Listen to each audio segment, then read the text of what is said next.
Today you have notes and coins, whereas earlier people would use different things. Precious metals like gold and silver, sometimes gems, sometimes other metals, sometimes salt even. Hey everyone, welcome back to Creative Horizon.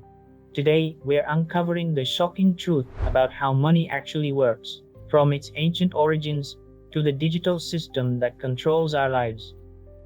You'll be amazed at how much of our economy is built on debt, promises, and even fake money. If you find this video eye-opening, don't forget to like, share, and subscribe for more deep dives into how the world really operates. Let's get started. Every hour of every day, this government facility in Washington, D.C. turns paper into money. In order to keep up with demand, these machines are running 24/7, pumping out more than $500 million into the U.S. economy every day. But this is only a tiny fraction of how much money is really made. Most of our money exists digitally, and this number currently goes up by more than $4 billion every day. But where does all of this money come from? Before it ever reached your bank account, it changed hands countless times, passing through people, governments, and businesses, all after being simply typed into existence on a computer. We modeled the entire thing to show you how money really works and how it drives the country, inflates prices, and ultimately puts you in debt. But in order to fully understand how we got to this point, we need to go back to a time before money. If a farmer, thousands of years ago, needed a new tool, he'd go to the local tool maker to buy one. The farmer didn't have anything to give him in return, so instead, they both just agreed that he owed him something in the future. Because the tool maker trusted the farmer, his promise of future value was an acceptable form of payment. 2 weeks later, the farmer came back and gave him some food from his farm. To make transactions easier, people started to pay using more commonly used items like cattle, grain, and salt. Everyone needed these things, but they were hard to come by, and that's what made them valuable. The farmer could now buy a tool and pay for it right away, using a precise amount of grain that seemed like a fair exchange. This made transactions quicker, and both parties would leave with something valuable to them. But eventually, the demand for trade was too much, and paying with a random mix of bulky objects wasn't good enough. People eventually settled on using metal coins like gold and silver, since they were small, extremely valuable, and would last forever, unlike cattle or grain. Suddenly, trade around the world opened up, and things were being bought and sold all the way from China to Europe. But traveling with so much gold became heavy and dangerous. This was when the whole idea of money started to change. In 17th century London, trusted goldsmiths started to take in people's gold coins, promising to look after them for a small fee. In return, they would give the customer a piece of paper, a promise note, that allowed them to retrieve their gold at any time. The key to this piece of paper was that the customer could go to any goldsmith in any town and claim back that exact amount of gold. The paper itself had no intrinsic value, but it became as good as gold. The notes were so convenient that people started simply exchanging them to buy and sell things. The goldsmiths realized that most people weren't actually coming to retrieve their gold, and so they started loaning out fake promise notes to customers, instant money that had to be paid back with interest, making the goldsmiths a small profit. This was fake money that didn't actually come out of their gold supply. If a goldsmith loaned out 100 coins, they wouldn't become 100 coins poorer. They'd simply write the customer a fake note that was worth 100 coins, which could be spent anywhere. Eventually, the customer would pay back the loan plus the fee, making the goldsmith 105 coins richer. On top of that, the customer would spend their money by paying someone for goods, making them richer. From that single loan, the total money in existence increased by 100 coins. Yet no new coins were produced. This meant that more money was in people's hands than actually existed. As long as everyone didn't come to cash in their notes at the same time, everything would be fine. If we replace the goldsmiths with banks and the promise notes with digital money, we have today's system of money. Nowadays, almost everything is bought and sold digitally. But did you know that data brokers buy and sell your own personal data? This could be used against you for things like scams, identity theft, stalking, and harassment. When the 17th century goldsmiths started handing out fake money, it had a profound effect on the economy.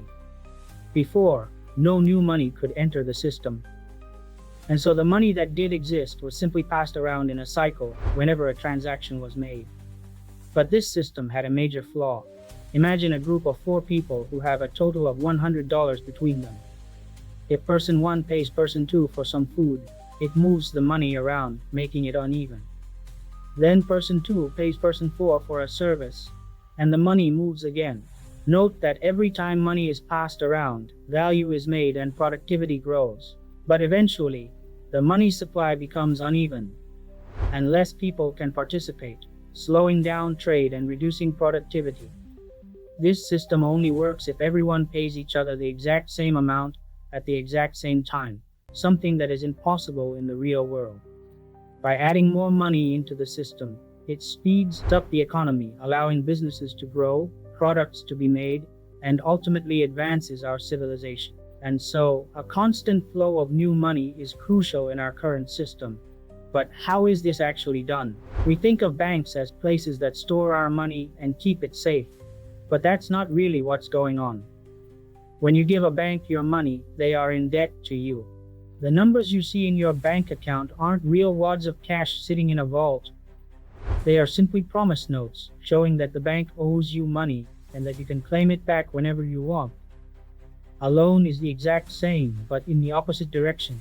When banks lend us money, we are in debt to them, and we have to pay them back. This is where money really gets made. Just like the goldsmiths, when a bank gives out a loan, they don't get poorer. They simply type new money into your bank account. It's brand new money that didn't exist before. The only difference is that when you pay it back, the money gets canceled out, and the bank only keeps the interest. But with that loan, you paid for a new car, and that money eventually made its way to the employees of the dealership. Then they spent that money, and it continued to create hundreds of new transactions, powering businesses, creating new technologies, and providing us with food.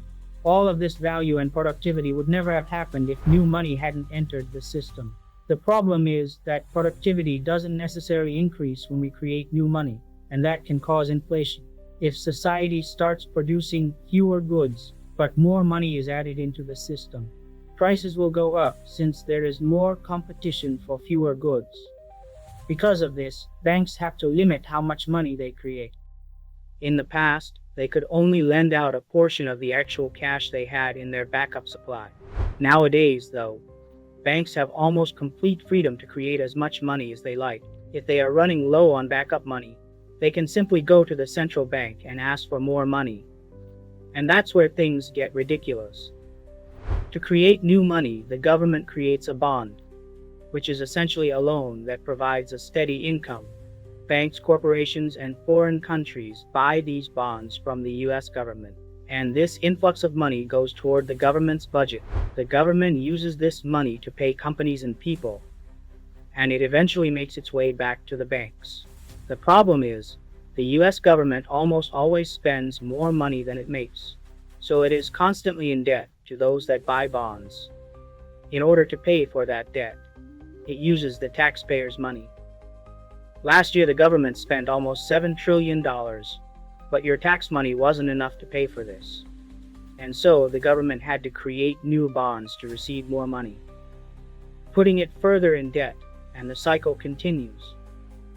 As crazy as it sounds, this system of adding more money through debt is how most of the world operates.